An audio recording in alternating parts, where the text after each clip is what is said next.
ဗုဒ္ဓဟောတယ်ကိုဖြစ်ကိုခံတဲ့အခုလဲကျုပ်ချစ်တော့ကျုပ်ပဲခံရတာပေါ့တရားပါတော့ကြတယ်လေပျောက်တော်သူရှာရင်တွေ့တည်တော်သူကြာရင်မေးရှာလို့လည်းမတွေ့ခဲ့တယ်ကြာလို့လည်းမေးရခင်အပြေးပြန်ွယ်တစ်ခုမှာအပြေးတန်နေသူနဲ့အရင်ရောက်တဲ့ဘယ်သူနိုင်လဲခဲတော့အမှတ်ပေးတဲ့သူနိုင်တာပါဒီပွဲမှာကျွန်တော်ရင်ရောက်ခဲ့ဒါပေမဲ့ဒုတိယနေရာရခဲ့ကံမကုန်ရင်ပြန်ဆောင်အောင်ပါတဲ့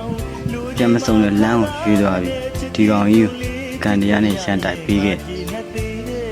သူငါကြောင့်ရံမူးလွန်ဖေးကစောင့်ကန်ယုံကြည်မှုလွန်သူငါဖောက်ပြန်ထပ်တာကံမှာတော့